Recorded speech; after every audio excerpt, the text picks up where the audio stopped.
as happens with series 1, 2, 3, 4 in a row.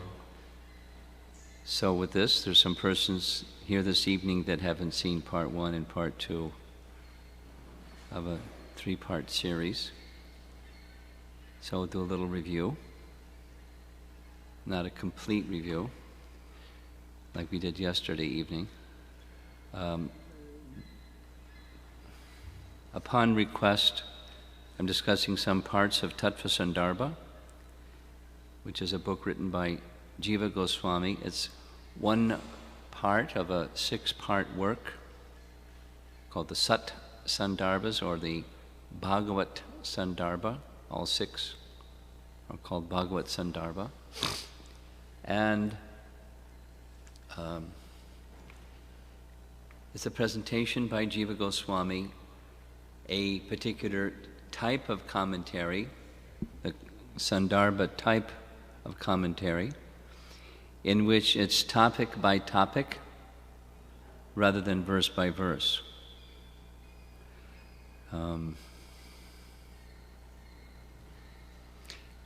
Some history is the manuscript for the 6 Sandarbhas was generated by Gopal Bhatta Goswami. When Gopal Bhatta Goswami was very young, he was growing up as the son of the chief priest in Sri Rangam, one of the largest temples in all of India at that time and still today. And so he had access to everything that the son of a chief priest has access to. He had access to all the teachings of the Ramanuja Sampradaya or the Sri Sampradaya. He had access to all the procedures and so forth of deity worship. And of course he was unique in his spiritual qualification. And he especially was fortunate in that he had personal association with Lord Chaitanya daily for 4 months when he was growing up. So he was well acquainted with Lord Chaitanya and Lord Chaitanya's teachings, and when Lord Chaitanya left and instructed him to stay, although the little boy wanted to go with him, Gopal Bhatta, son of Venkata Bhatta, being inspired by Lord Chaitanya, he began studying Srimad Bhagavatam, and as he studied Srimad Bhagavatam, he kept very careful notes on the topics of the Bhagavatam and verses and passages of the Bhagavatam according to topic, and not just the Bhagavatam but many other writings. And they didn't have computers at that time, he just had notes. But maybe you've seen people that keep very careful notes, and volumes and volumes of pages and pages and pages of detailed notes. That's the kind of student that Gopal Bhatta was. And when he reached Vrindavan, one of the things he did was he gave the manuscript to Jiva Goswami with the request that he put it together in a publishable fashion on one condition, that he not mention his name. So in the initial 8 verses, the Mangalacharana verses, he very cleverly, Jiva Goswami mentions that one learned Bhatta, didn't give his name, kept his promise, because Bhatta is a title, and it's a title given to someone who's learned in the scripture.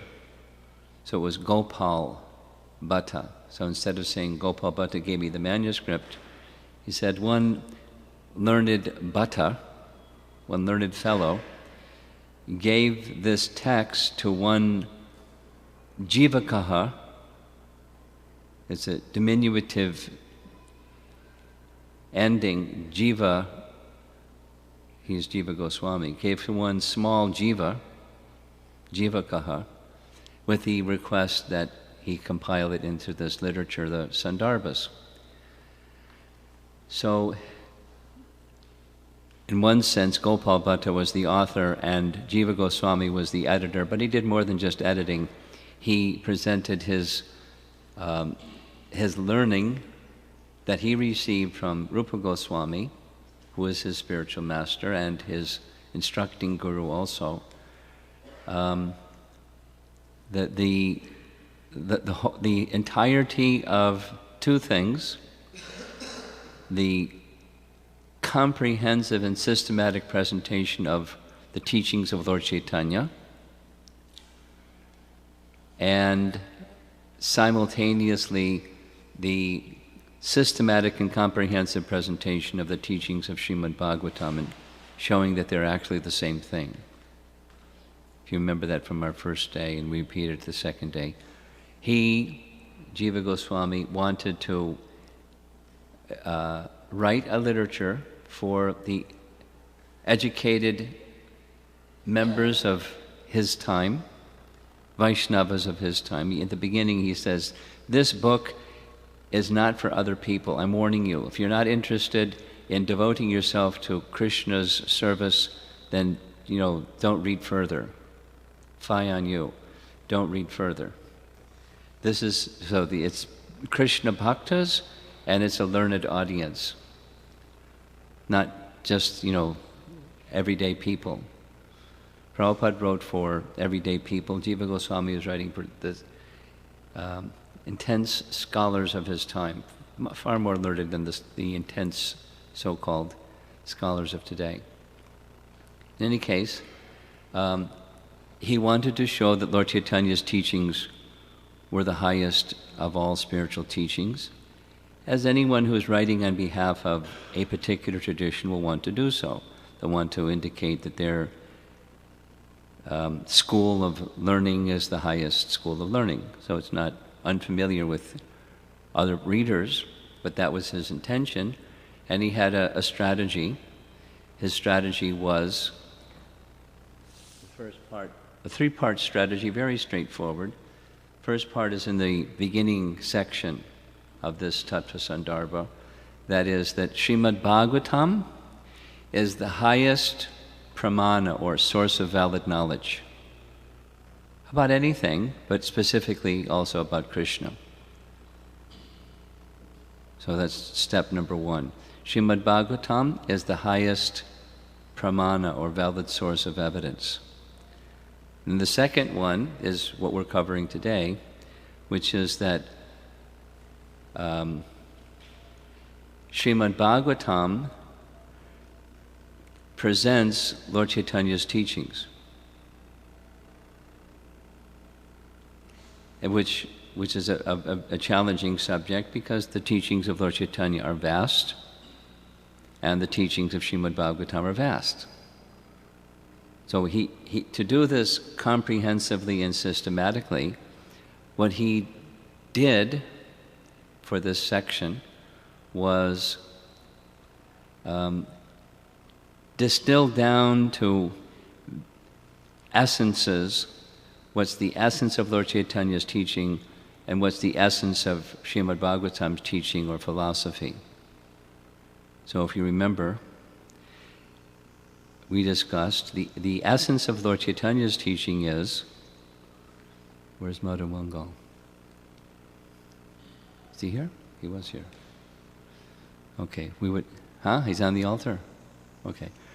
The essence of Lord Chaitanya's teaching is that the highest truth, the absolute truth, is a supreme person, meaning that he has a personal existence, he has a personal abode, he has personal relationships, and we, the living entities, are his parts and parcels, meant to come to the stage of loving relationship with that supreme person who is replete with unlimited transcendental potencies, Bhagavan. That's a long definition of Bhagavan. His teaching in one word is Bhagavan. The absolute truth is a supreme person with unlimited potencies. In his Bhagavat Sandarbha, in the second Sandarbha after this first one, Tattva Sandarbha, he presents this understanding. I like it very much. I've referred to it many times. Really simple. Without understanding that God, the Absolute Truth, has innumerable and inconceivable potencies, there's no question of understanding God. Then the converse. If one understands that God has unlimited and inconceivable potencies, then there's every chance of understanding God. But if you say, well, no, he can't have, as impersonalists say, he can't have inconceivable and innumerable potencies, because then you have two things. You have potent and potency. You can't, if you're an impersonalist, can have two things. You can only have one thing. So they neuter God. Instead of it's him, it's it. So there's no question of understanding the Absolute Truth without clearly accepting unlimited and inconceivable potencies. That's Bhagavan. That's the Bhagavan conception. So that's Lord Chaitanya's teachings. You can serve a person, and the medium is loving service, and the living entity, who is a person, serves the Supreme Person. And the medium of that is his internal potency. And then the living entity is his marginal potency. And then the living entity, the marginal potency, gets relief from the influence of the external potency by the medium of the internal potency. Sambandha avideya prayojana. So then the next part, if that's Lord Chaitanya's teachings, where are there places, passages within Srimad Bhagavatam where the essence of Srimad Bhagavatam is presented? And in this second half of the Tattva Sandarbha, he covers several of them. The 10 topics of the Srimad Bhagavatam. Some of you may be familiar. You can look it up later. Starting with Canto 2, Chapter 10. The first 10, 11 verses identify what are the 10 topics of Srimad Bhagavatam and then describe them. And what he does in this second half of this book, we're not doing it this evening, is he takes the 10 topics and says actually the first 9 are just embellishments or extensions of the final one, number 10. The final one, number 10, is Krishna, Bhagavan. And Bhagavan possesses everything, including the other 9, and everything else. Or the subject matter that we're discussing, the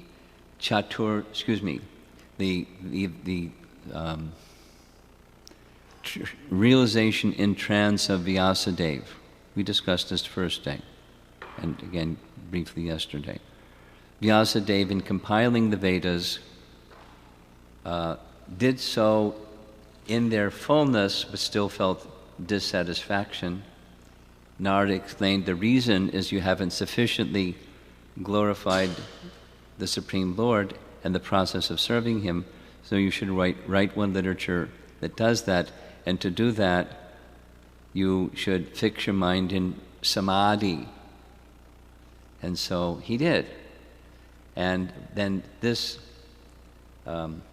is the first of the verses that we've been discussing. Bhakti yogena manasi samyak pranihate malay. This word pranihate, Jiva Goswami means he was in samadhi. Bhakti yogena indicates that he was in pure devotion to the personality of Godhead. And amalay means that there was no tinge of material desire or interest of material enjoyment. These are qualifications of Vyas. And then the next 2 lines is this beginning part of his realization. Apashyat, he saw, Purusham Purnam, and he covers this many times. Purusham Purnam means he saw not the Paramatma feature, he saw the Bhagavan feature. We discussed why he concludes that by referring to Siddhar Swami's commentaries of different verses and so on, very scholarly. And because Purusham Purnam means he saw Krishna, he also saw Radha and Krishna, because Krishna is not alone. We didn't discuss this, but later he says, actually he saw the whole spiritual world. Nanda Maharaj and Mother Yasoda and Govardhan Hill and the river Jamuna and Goloka Vrindavan and all the cows and the cowherd boys, the whole thing, because Krishna is never alone. Purnam, Purusham Purnam, in his completeness. You see, he saw Krishna in his fullness. And he also saw the external energy, Maya, under his full control, apashrayam, or taking shelter of him. So we're getting here in Vyasa's realization, aided by Jiva Goswami, Bhagavan appears. Here he is, Purusham Purnam, along with Radha, his internal potency, and the whole spiritual world. So the internal potency, the external potency, and then we ended yesterday discussing the next verse, text 5. This is also part of what he saw. Yaya sammohito jiva. He saw the living entity. And he saw how the yaya is a pronoun, it's referring to Maya, that Maya was bewildering the living entity, sammohita. Thinking of himself, atmanam, as a product of material nature, the three modes of nature. So he saw the influence of Maya upon the living entity. And he indicates that he saw the living entity as transcendental, like Krishna is transcendental. The living entity is also transcendental. But manute, although transcendental, paropi, he thinks of himself in this material way, thinks of himself as a material product, and thus undergoes the reactions of material miseries. Tat kritam, as a result of this, chavipadyate, he suffers. So he saw the suffering condition of the living entity, and why. Mistaking their transcendental self to be matter and the modes of matter determining the particular body, and bewildered by that Maya. So there were just a few verses that we discussed. This is review. Yesterday. This verse, it's text 32, there's parts 1, 2, and 3. So Jiva Goswami writes that this verse that begins Yaya teaches that Vyas saw a distinction between the Lord and the living entity. This indicates both the process of devotional service and the goal. And the goal is becoming free from that bewilderment. Although the living entity is by nature pure spirit, paropi, transcendental to the three inert material modes, when deluded by Maya, he considers himself a product of those modes, the inert matter, material body, and then he suffers. So then we heard this. I'm not going to cover it in detail, just a little review. There are 3 references that he makes, 2 from this verse and 1 from a Bhagavad Gita verse, to indicate these terms. Manute, he thought, indicates the living entity is conscious. Yayasa mohita, his full consciousness became covered by Maya. The living entity is conscious. He refers to a verse in Bhagavad Gita similarly, 15.7 Bhagavad Gita. Living entity is conscious. So his point, Jiva Goswami's point, is the living entity is both conscious and consciousness. That is, like a light, a lamp, or a candle. It gives light, but it can illuminate other things also. So similarly, the soul is conscious and it spreads consciousness, like it spreads consciousness through the body. And it can be conscious of other things. Consciousness can extend out through the senses to other objects outside the body. So the soul is both conscious and consciousness. And this particular, Mukunda wanted to ask about this one yesterday. The purpose is he's defeating Mayavad philosophy, which is something that Lord Chaitanya did too, isn't it? Because Shankaracharya, following Buddhism that dismissed the Vedas, he accepted the Vedas, particularly the 4 Vedas, and particularly the Upanishads and the Brahma Samhita. You can't Brahma Samhita. Brahma Sutra, Vedanta Sutra, which is Vyasa's work. So Lord Chaitanya refuted Mayavad philosophy. The Bhagavatam is refuting Mayavad philosophy right here in this verse. Anyway, and it's Maya, not Krishna, that's responsible for the living entity being deluded. And the part where we ended up, I think, there's 2 more. Maya covers the jiva. He makes reference in the next section.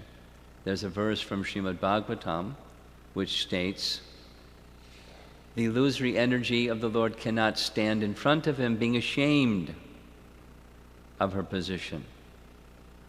But those who are bewildered by her always talk nonsense, etc. So he refers to this term, being ashamed, vilajamanaya. Can we turn this other light out? I think that would help.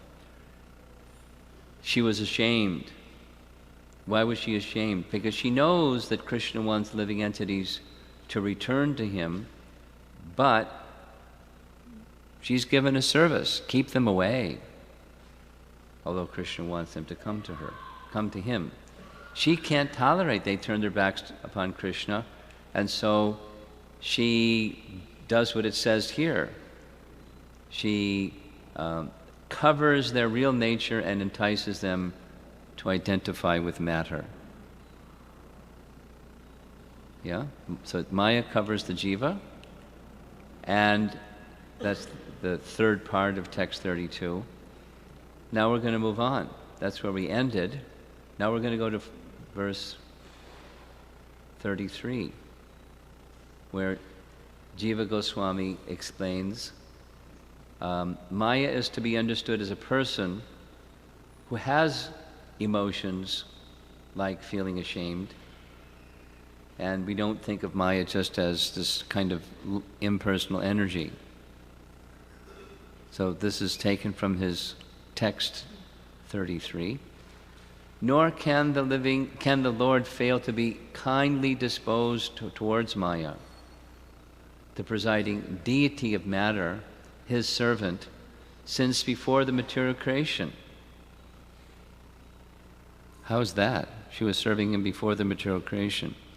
She existed, according to Srimad Bhagavatam and according to Brahma Samhita and other authorities. She's his eternal servant. She's the Chaya Devi, the reflection of his internal potency. As the Lord and his internal potency are eternal, she's co-eternal. And she's eternally in this mood of serving. Sometimes she does this particular service, sometimes she has nothing to do. But she's eternally his servant, even before creation. So if living entities become afraid of Maya, then they'll turn to the Supreme Lord. So she does things that make people afraid of her. And then he explains, someone might argue, because apparently people during his time were arguing, Maya is just an energy. And energy means the capacity to do work, which is a quality, whoops, I did this wrong, a particular quality of something. So how can Maya feel shame if she's just an energy? And have other emotions too. He answers that it's a fact that Maya is an energy of the Lord. We hear this also from the Shruti mantras, that portion of the Vedas, that the presiding goddesses of numerous energies, they're persons. The energy have presiding goddesses. The Shaktis have presiding goddesses. And he makes reference to Kena Upanishad. What's Kena Upanishad? It's one of the principal Upanishads. And he doesn't tell the story from Kena Upanishad, but in his commentary, he does. Sarva Samvadani is the name of Jiva Goswami's commentary. And the Kena Upanishad describes like this. There was a battle between the demigods and the demons. The Supreme Lord assisted the demigods, and so they became victorious.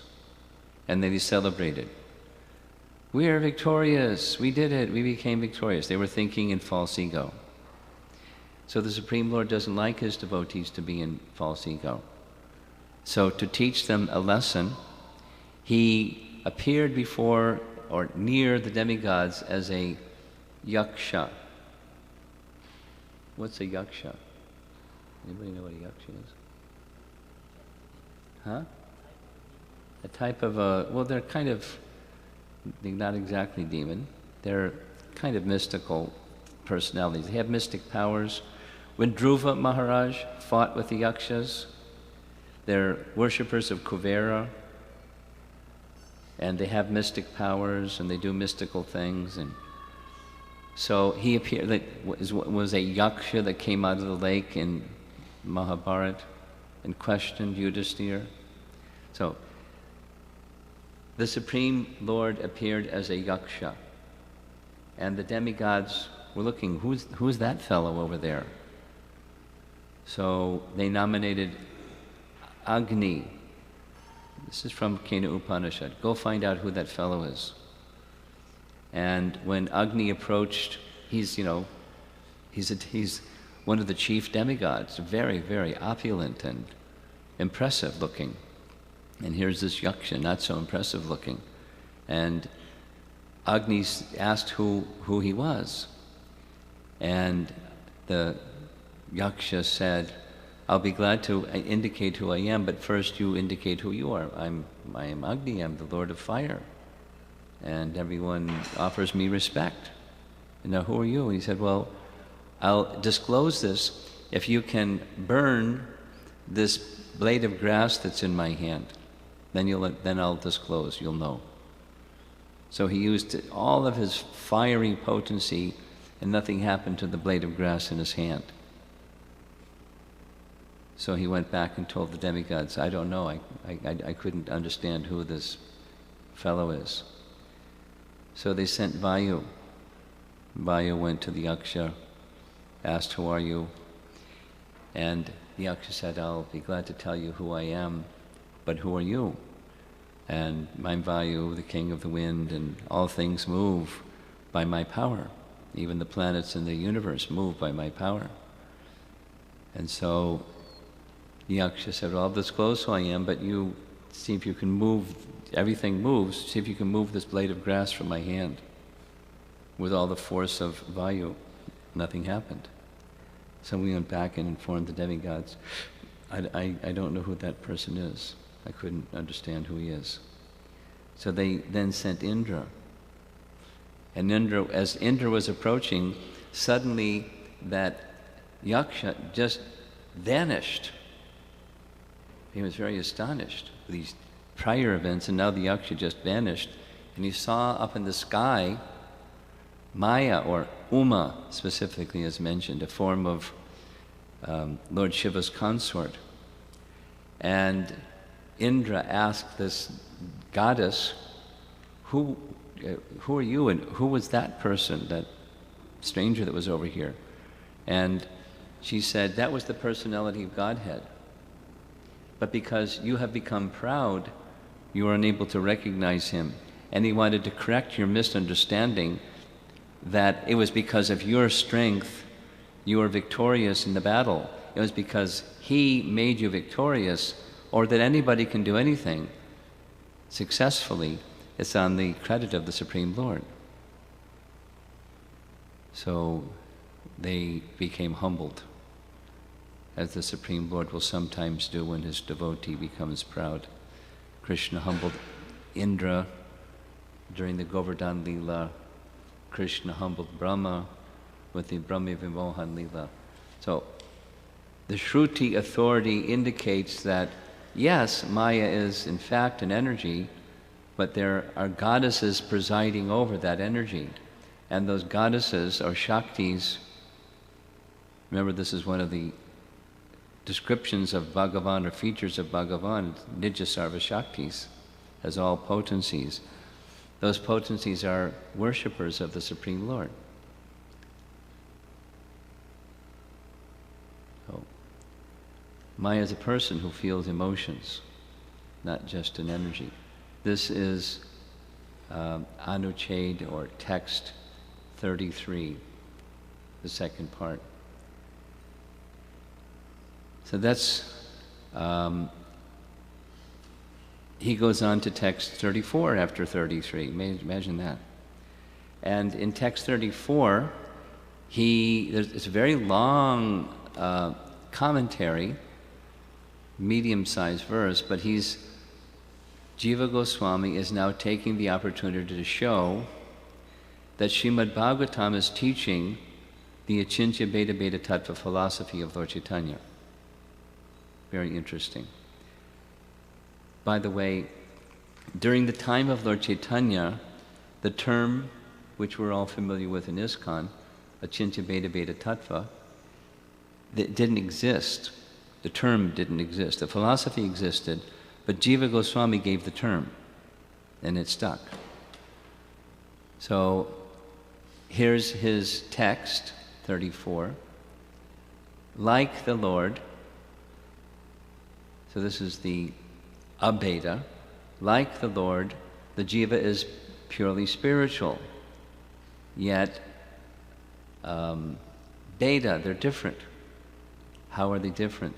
The phrase is tad apashrayam, which is, Maya was under his shelter, and the yaya samohita, that's Maya bewilders the jiva, shows the difference. Living entities can become bewildered. The Supreme Lord cannot become bewildered. That's a difference. But they're both pure spirit. Oneness in quality, difference in quantity. Qualitatively the same, quantitatively different. Sound familiar? So it's right within this verse. Lord Chaitanya's teachings are presented by Srimad Bhagavatam. That's what he wishes to show, and he's showing it. Text 34. Then text 35. Whoops, before that there's Baladev Vidyabhusan commentary. Who is Baladev Vidyabhusan? Anybody know who Baladev is?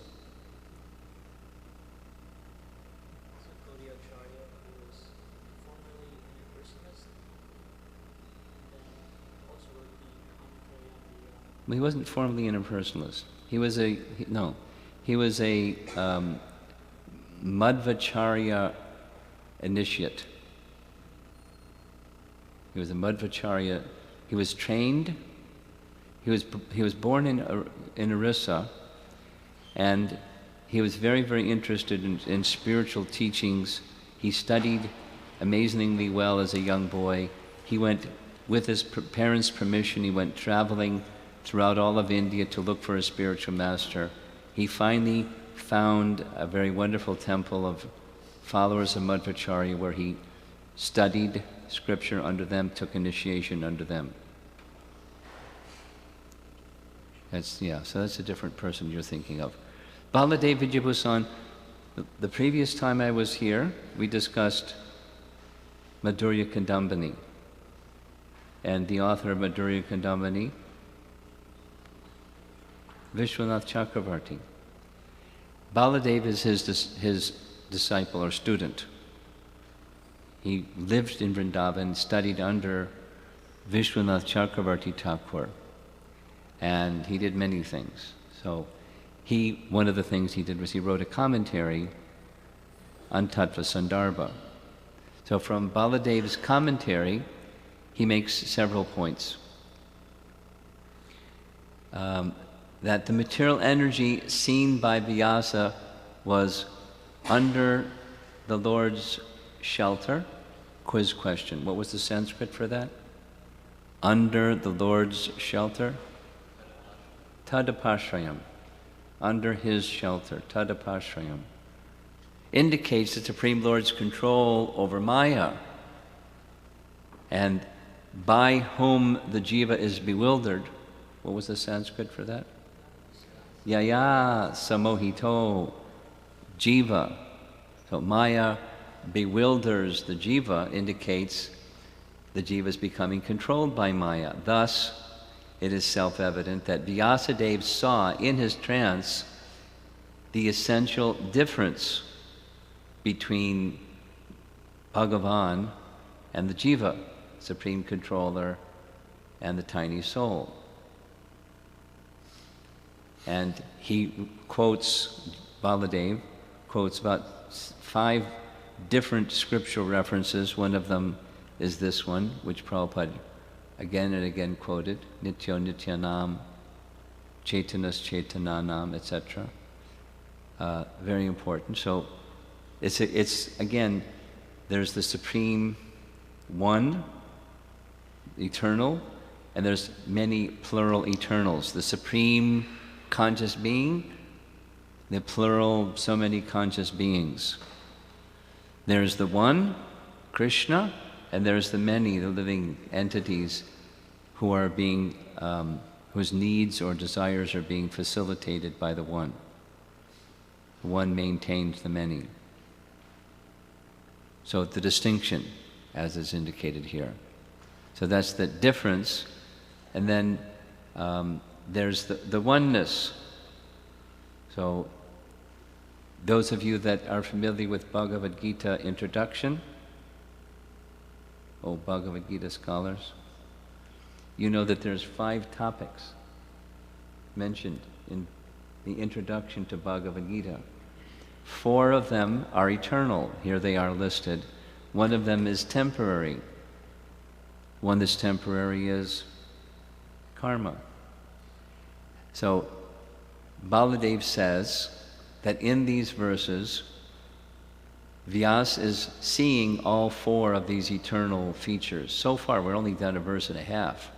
Ishvara, Jiva, living entity, Maya, and time.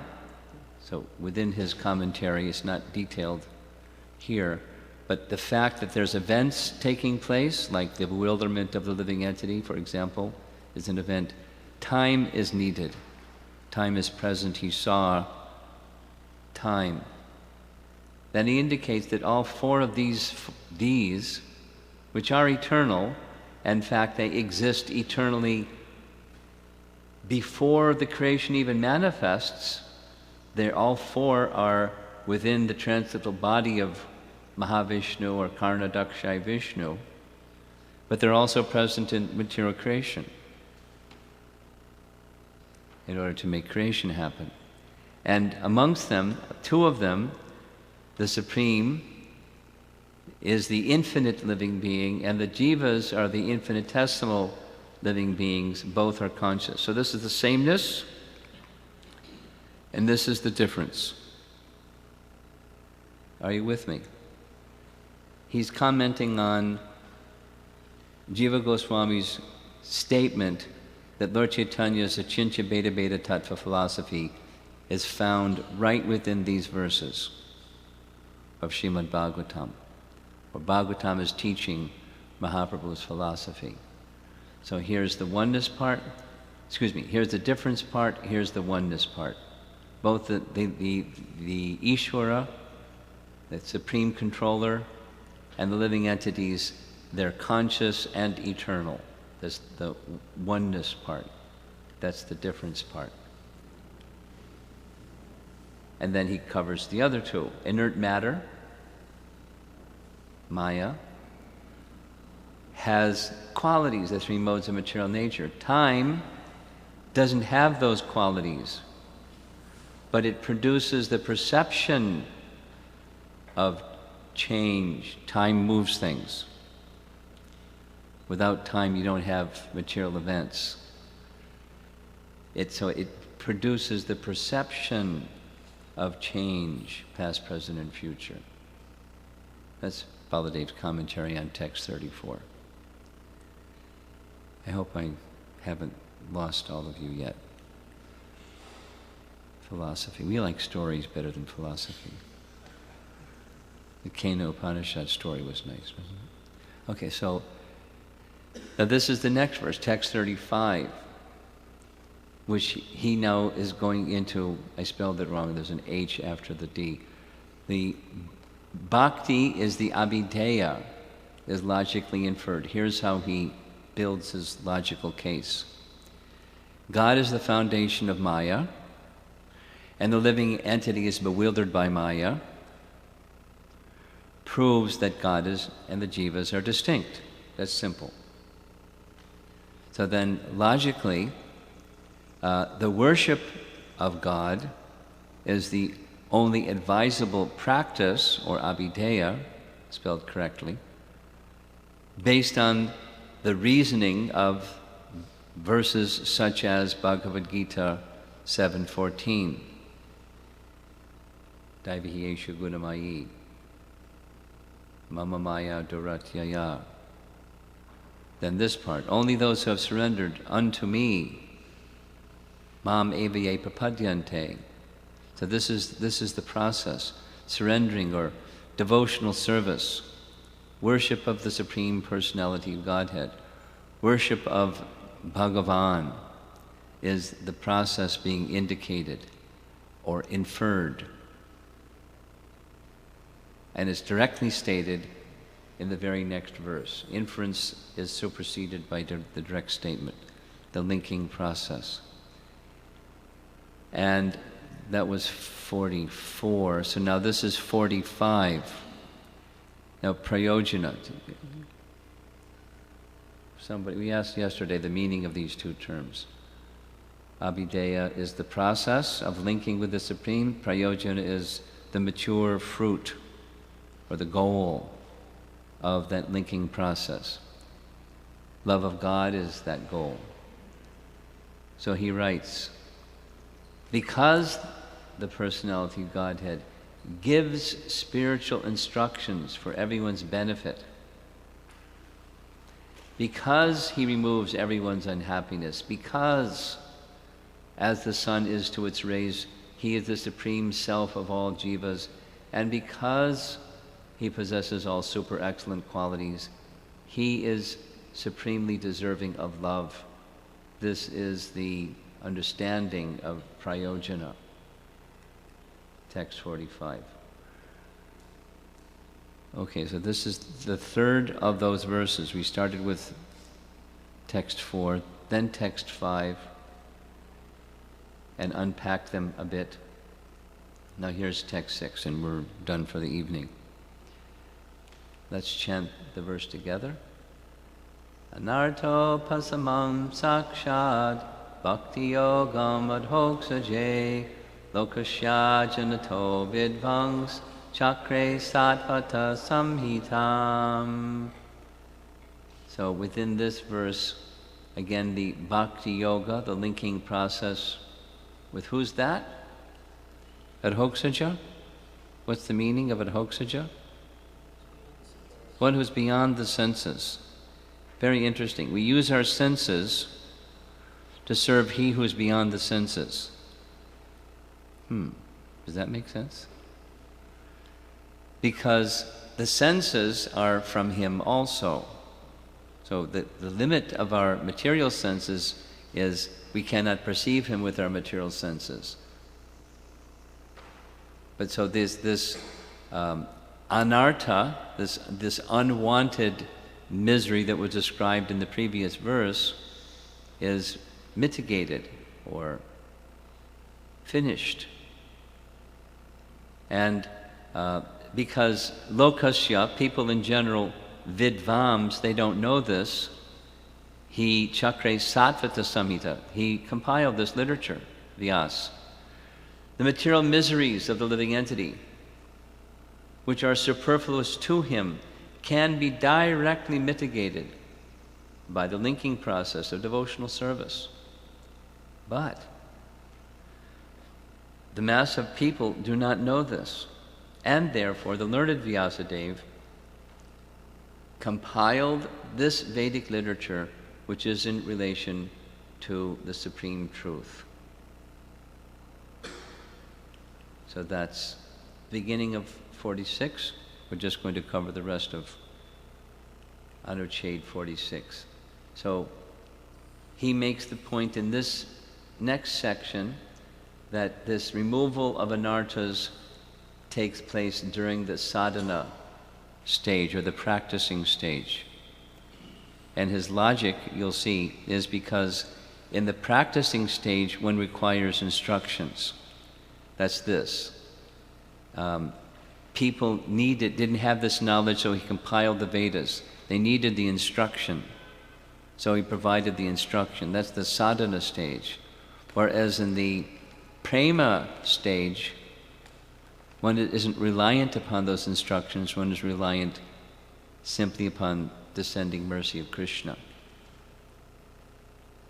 So he writes, Vyasadeva similarly envisioned the process, abhideya, and presented, quote, the Shruti text for the pure Vaishnavas, like, the pinnacle, the best of Vaishnava literature, Srimad Bhagavatam, to engage people in that method of devotional service, as confirmed in the verse beginning anartha,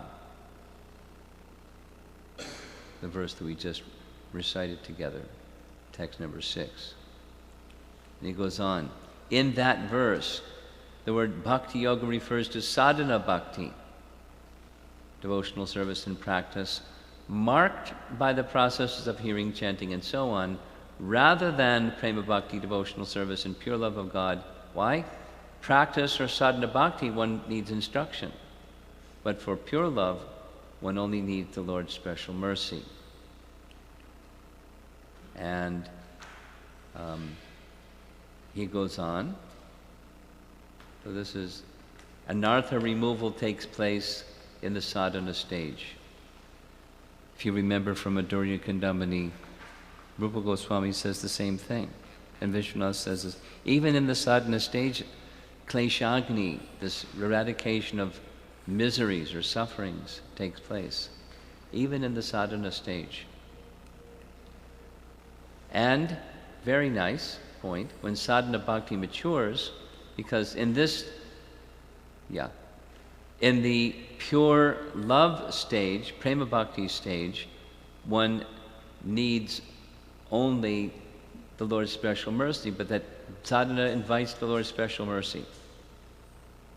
Nonetheless, sadhana bhakti is the cause for gaining the Lord's mercy, and is the womb from which the fruit of pure love for him is born. Thus bhakti, independent of anything else, directly eradicates all material contamination. So he's making this declaration, and immediately following that he makes his scriptural references that support his declarations.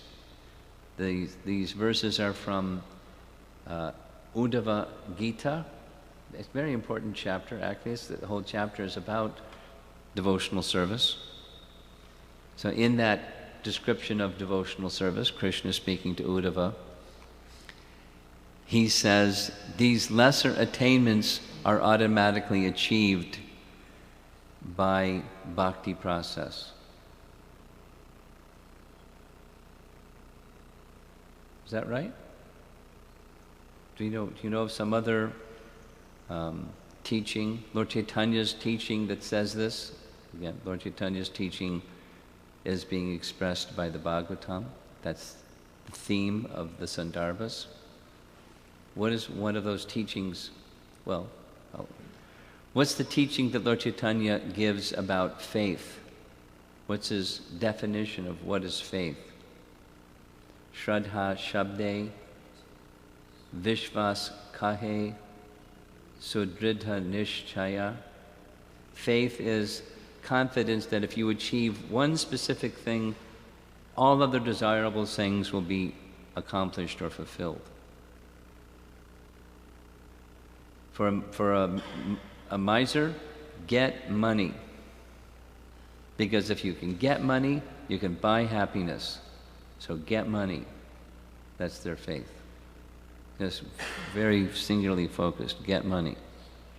So for the teaching of the Bhagavatam, Krishna Bhakti, just achieve that, Krishna Bhakti.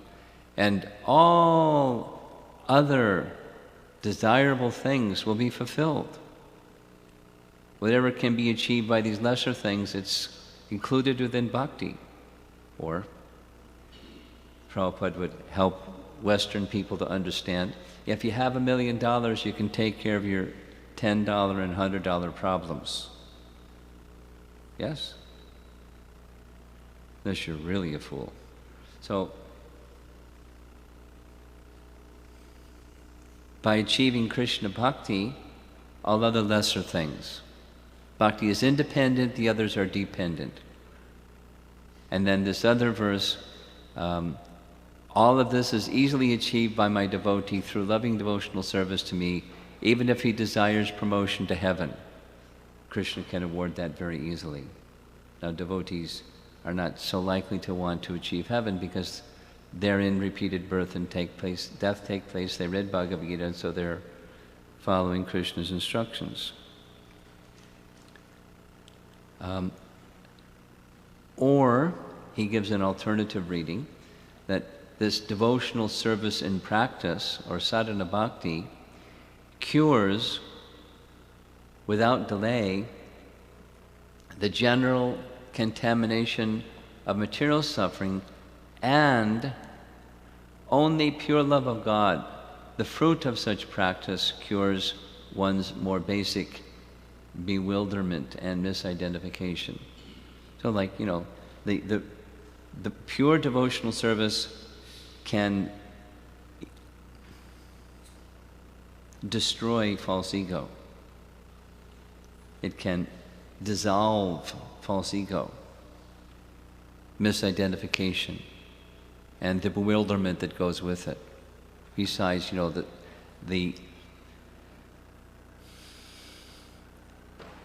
besides having a headache, and you can take a tablet to relieve your headache, but what's causing the headache? What's the malady within the body that's causing the ache or the pain? And good medicine can relieve the cause of the ache and pain, not just the pain. But pure devotional service has that capacity. Thus, here, what should be done? Abhideya is indicated in this text just as it was presented in earlier texts. Text 46.2. And that's where we end for this evening. Now there is another verse, That's obviously it follows the previous one, where the glorification of the Srimad Bhagavatam is presented when one gives oral reception to this Vedic literature. The feeling for loving devotional service for Lord Krishna sprouts. So it's the benefit of hearing. Bhaya paha. Fearfulness is extinguished. Shoka, moha, and bhaya are just extinguished. But back to this one, text number 6.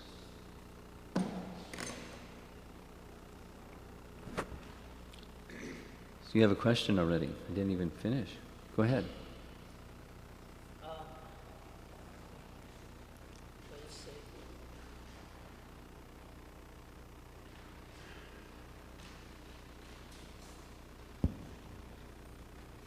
So Maharaj, Achintya Veda Abheda is inconceivable,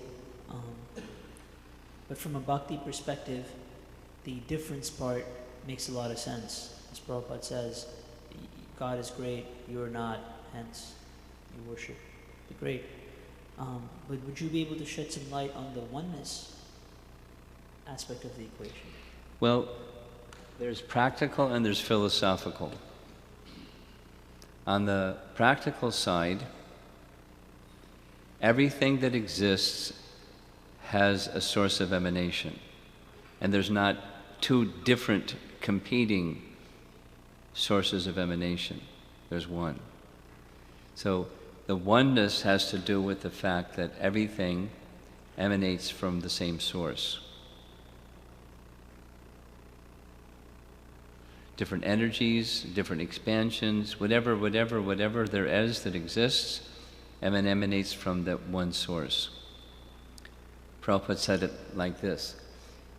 The spiritual reality is there's two things. There's God and there's gods, that which comes from Him, and there's not a third thing.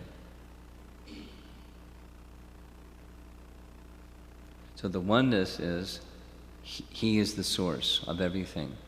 Now philosophically, aside from, if there was something that didn't come from that one source, then there'd be at least potentially two competitors for the post of God.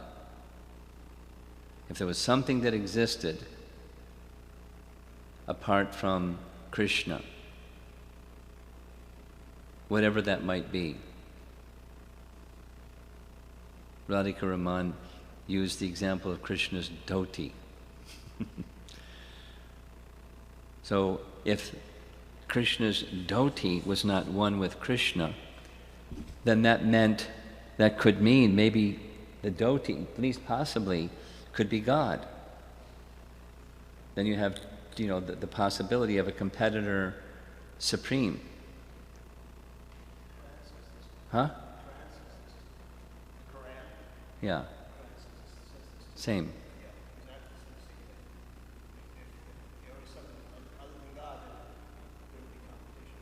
Okay, so there must be simultaneously, or as one says one statement, the oneness with and difference from. Okay. Something else? So the Sandarbhas are philosophy. If you don't like philosophy, you probably could, just skip this class and go read Krishna book or something. But the Jiva Goswami is establishing specifically that the philosophy of Chaitanya Mahaprabhu, or the teachings of Chaitanya Mahaprabhu, are within Srimad Bhagavatam. They're not separate. Okay? Anything else? Yeah? Oh, okay. Hare Krishna. I was wondering if you could explain the difference between Achintya Veda Veda and the Dvaita philosophy of I don't know what Sampradaya, but it's like without the Achinta. You know, it's been quite a while, so I probably wouldn't get it right.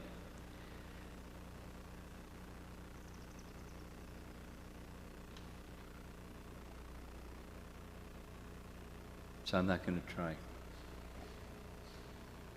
But I can spend a little bit of time this evening to make sure, because I have an idea, but I'm not sure. So I'll check, and when we have morning class, ask, you're going to be here for the morning class tomorrow? Ask the question tomorrow. And as long as I get a little time this evening, then I'll research that. Jai Jagannath, off the top of your head, do you want to say something on this topic? I haven't studied it. Huh? I haven't studied that, so I don't know. Yeah. There's a devotee named Purushatraya Swami, who's Brazilian.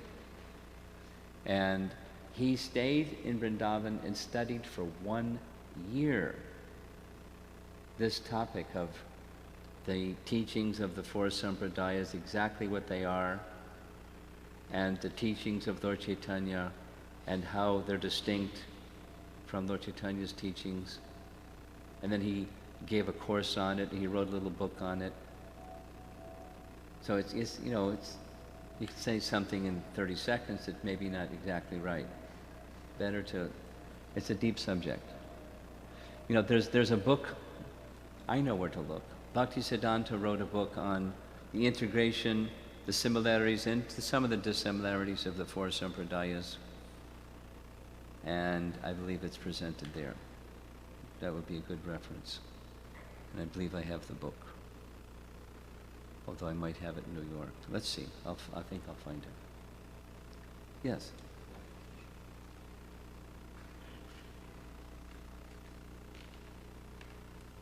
This just struck me now, but you've made this point multiple times, that Jiva Goswami's effort was to show that Lord Chaitanya's philosophy is there in the Srimad Bhagavatam. But my question is, or my clarification is this: is that what his intent was for the devotees?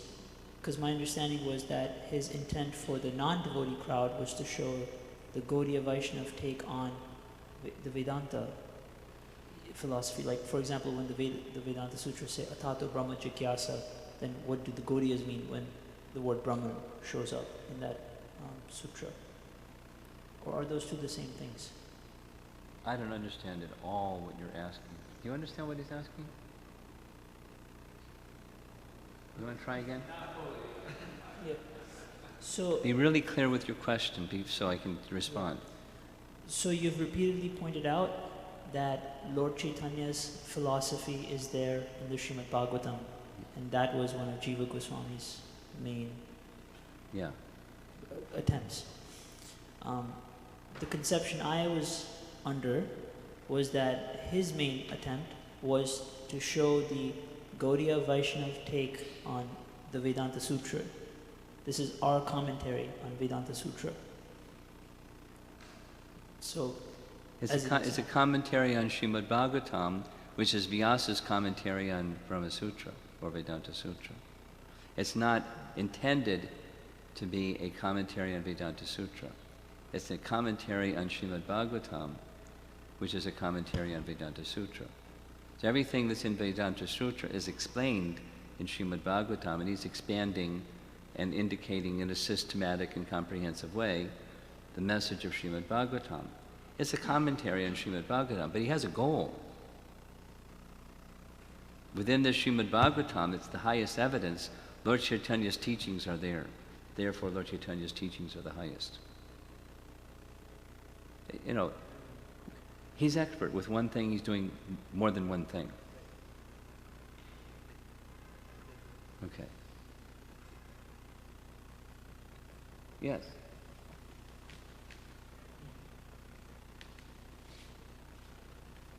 The last sentence over there, thus here what should be done, Abhideya is indicated as it was before. Can you explain what it means, or do we have to read? Well, Sure. He's building a case. He's like a lawyer, citing, case law and drawing his conclusions from case law. Therefore, my case is now proved.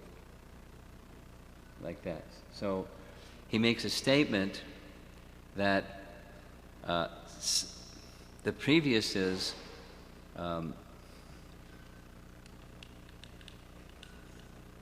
it's sadhana bhakti that removes anarthas, and then he's saying, but sadhana bhakti properly performed gives rise to prema bhakti.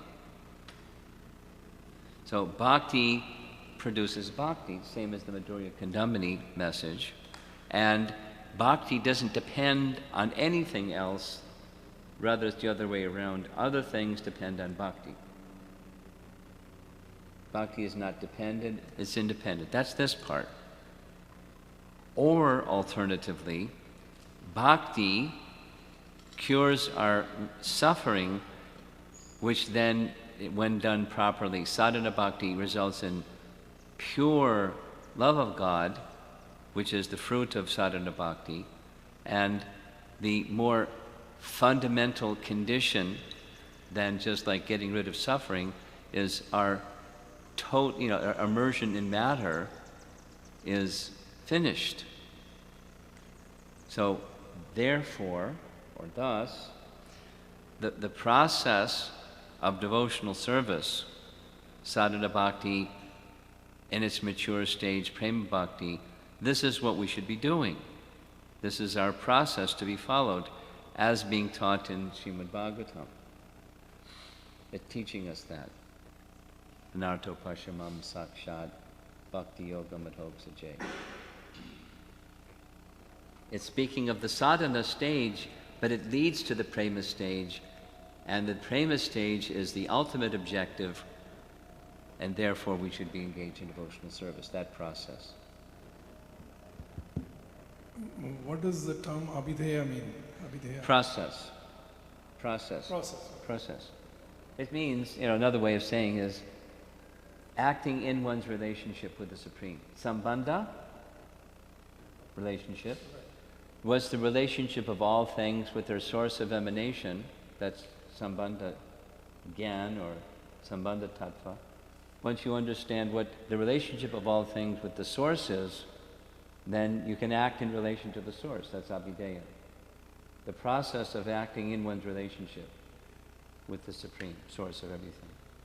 So when it says as it was before, means that was how it was original? Yeah. Okay.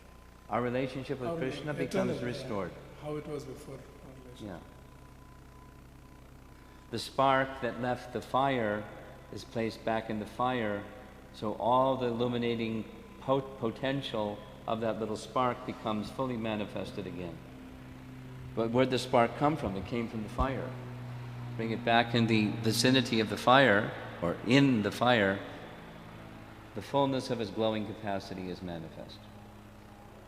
Fullness of consciousness becomes manifest in the prema bhakti state. So prema bhakti is the goal, or prema is the goal, and the means to reach the goal is bhakti. Okay? Are we done? Okay. Yes.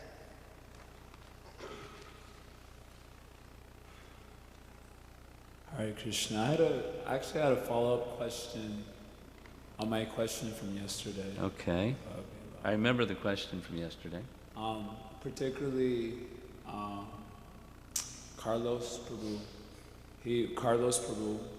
after my question, he inquired about, well, do you need to be a scholar in order to be a devotee, or to achieve the goals of devotional service? Which is a clear no. And what it brought up in my mind is this sort of almost antagonism I see sometimes is spoken of when it comes to the word scholarship, and how we kind of conceive of the word scholarship. It's usually disparaged more than it's glorified. But we see that all of our acharyas were scholars. Oh, that's the status of the Uttama Adhikari. Right.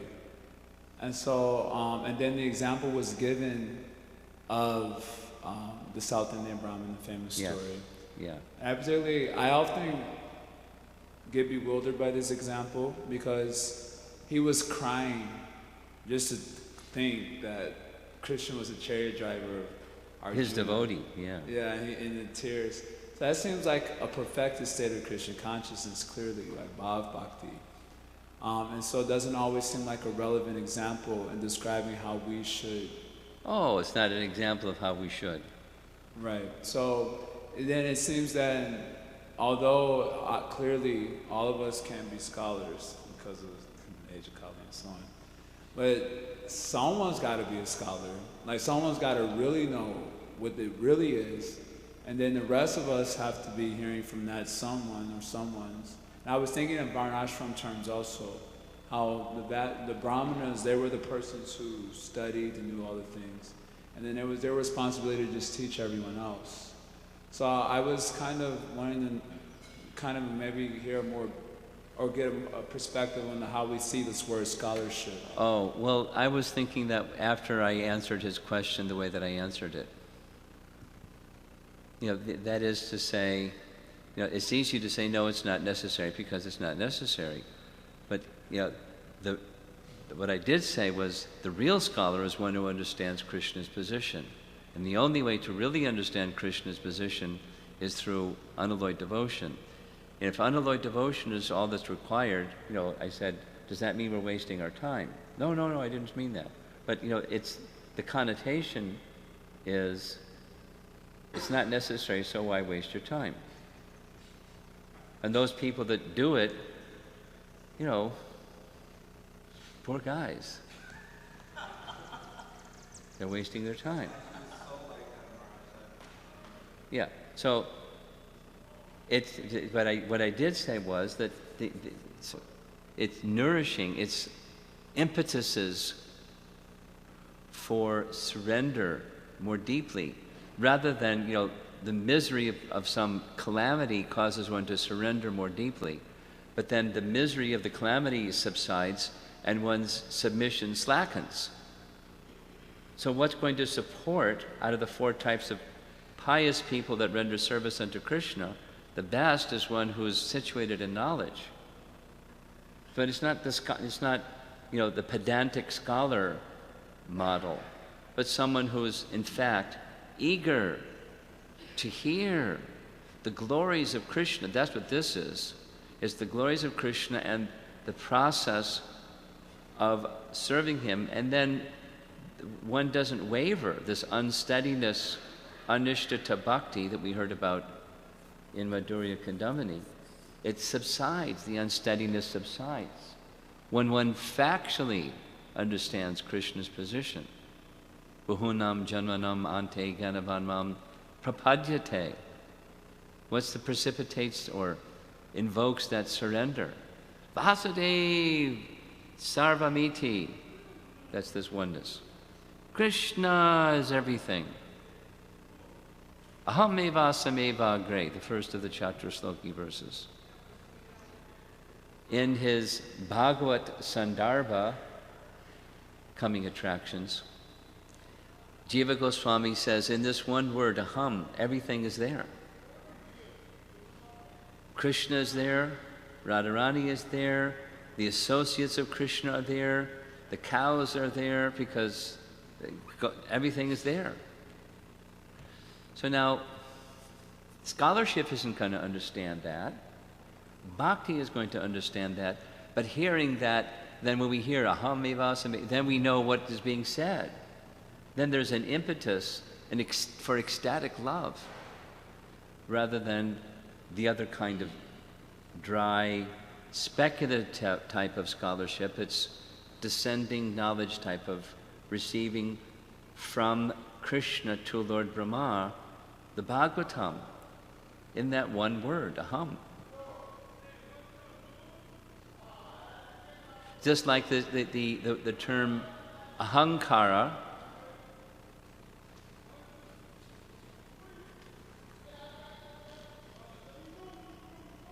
close the window.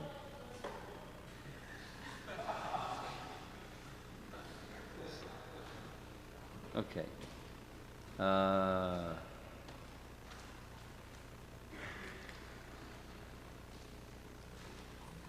Yeah, hankar. I'm just thinking.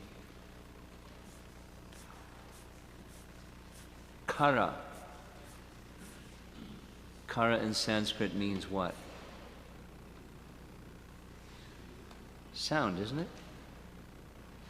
Huh? You don't know. I forget. One, yeah, so it's, anyway, I forget, so I won't carry it further. One's false ego is diminished and then eventually dismissed by understanding who is actually aham. He's entitled to say that because he's eternally aham. He's everything. We falsely use that aham, and so that becomes ahankara. It's like acting in false ego, or that kind of understanding. It's our illusory existence. So, scholarship, back to your question, scholarship is understanding not just sentimentally, but factually, he alone exists. He is everything. And one who understands he is everything, iti matva bhajante mam. Not just because the guy next to me is doing it, or my mother and grandmother did it, or it feels good, and then when it doesn't feel good, then I don't do it anymore. It doesn't matter, the circumstantial configurations of matter. Bhakti arises from the desire to serve Krishna. And why do we want to serve Krishna? Because he's everything. He is the source of everything, and he is everything. He's our be-all and end-all. So that kind of understanding, deeply received, that's Krishna conscious scholarship, and the illiterate Brahmin understood it. So somebody is the chariot driver of another somebody. What's the big deal? Why are you crying about that? Because he's everything. So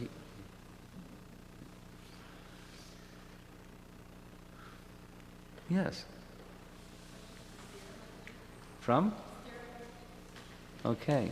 This is an online question? Okay. You gave a detailed explanation of references from Srimad Bhagavatam describing the essence. What is the reference of Lord Chaitanya's teachings? Is it Chaitanya Charitamrita? Well, when he spoke with, for example, when he spoke with Prakashananda Saraswati, he explained Sambandha, Abhideya, and Prayojana. So the essence of it is the absolute truth is a person. One can read over that section and understand, because in a short series of verses, he presents Vedanta Sutra. What's the Sambandha is the source of emanation of all things, and then acting in that relationship, and then the goal. Or it's in a similar way he gave same explanation to Sarvabhauma Bhattacharya. But it's Krishna is a person, we're meant to serve him. And that person, that Bhagavan person, is unlimited potencies. And with his various potencies, he does everything through his potencies.